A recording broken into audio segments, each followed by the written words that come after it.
increasing pressure on Israeli authorities to ensure their release.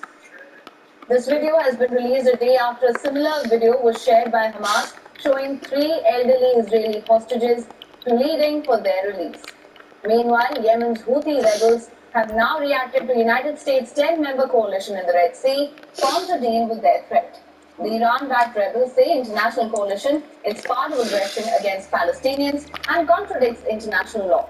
The Houthis have warned that any country that acts against them will have its ships targeted.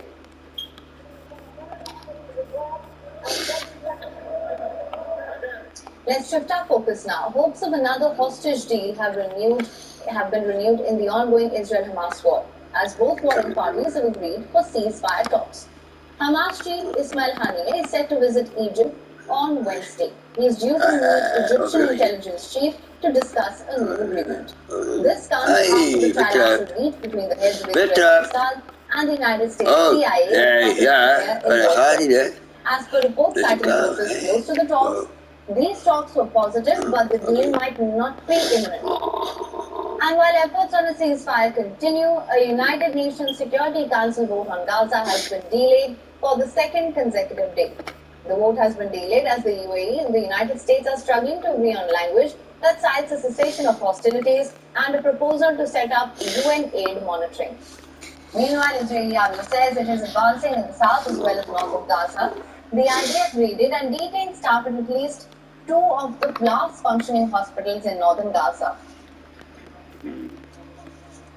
Israel's defense minister says troops are working to completely clear out Hamas militants from the area.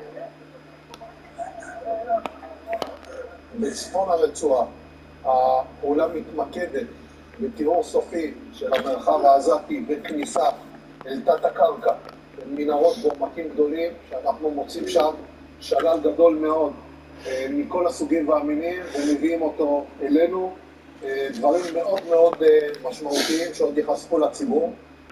This is the Israeli army has intensified action in southern Gaza's Khan Yunis city. They carried out more deadly strikes here on Tuesday. The IDF says it added an entire brigade and additional forces to the offensive in the area. Palestine Red Crescent Society says at least 8 Palestinians were killed and 34 wounded in central Gaza on Tuesday. As per the Hamas-run Health Ministry, nearly 20,000 Gazans have been killed so far.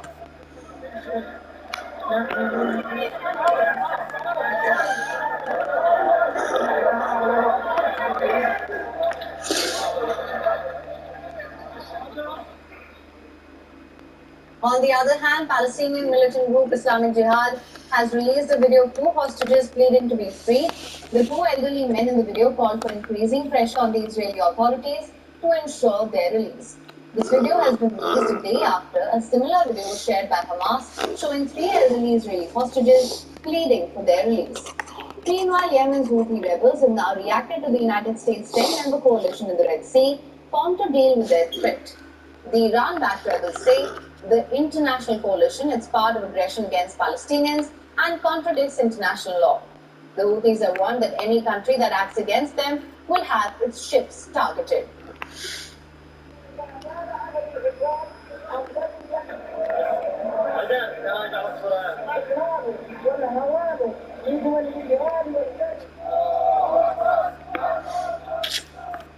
Psychological warfare to scare and mislead has become a major arena in the Israel-Hamas war. On Tuesday, the Al-Quds Brigade, the armed wing of the Palestinian Islamic Jihad movement, released a video of 2 male Israeli hostages pleading for their release. The 2 men identified themselves as Gadi Moses and Elad Katzir and called for intensified efforts to reunite them with their families.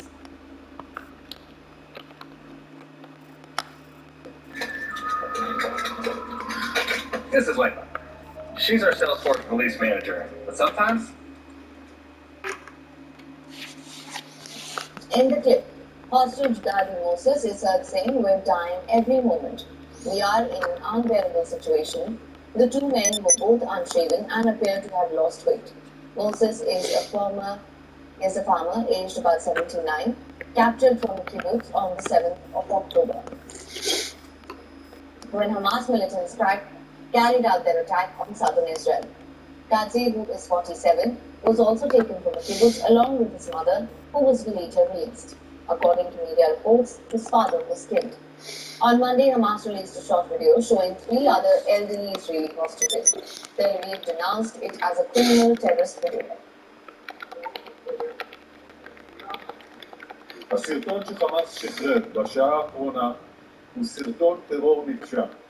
הוא מעיד על האכזריות של חמאס כלפי אזרחים מבוגרים מאוד, חפים מפשע, שזקוקים לטיפול רפואי. העולם חייב לפעול להעברת סיוע רפואי ולוודא את מצבם של החטופים. עלינו מוטלת החובה המוסרית לעשות הכל בכל המאמצים על מנת להשיב את החטופים הביתה. How you doing? Listen, I'm working on something interesting, I think, but I need a little time. Anyway, I got a An ideologically driven Islamist terror organization has used several tactics. The Jerusalem Center for Public Affairs says Hamas members manipulate victims' flight to garner support from world opinion. When facing a stronger force like Israel, the strategy, also known as psychological asymmetry, has allowed Hamas to take actions that can be classified as war crimes.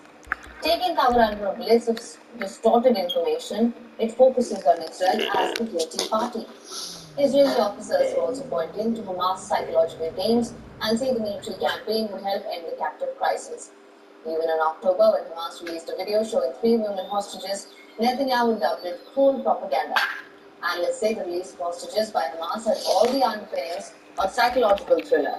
There was a mixture of suspense and horror, followed by deep and emotional scenes of relatives reunited, some of whom learned for the first time that their other loved ones were still in captivity. Hello, I'm sorry, something else has come up. Can you please come back to my office? The release of hostages, the aim to increase anxiety in the minds of Israelis.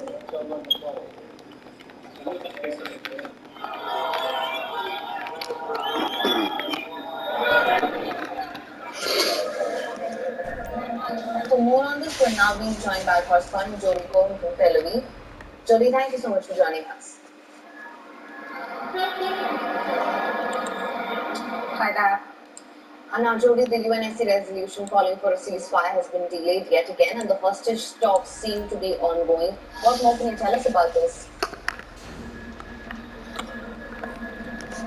Right, so there are still 129 hostages being held captive in Gaza. And as you can see behind me, tents have been set up. Some of the relatives of the hostages have been camping outside. This is outside the Defense Ministry in Tel Aviv. And what they're doing is only 29 minutes past the hour, every hour, for 240 seconds, they're reading the names of the remaining hostages. And they're also blocking the entrance symbolically to the Defense Ministry.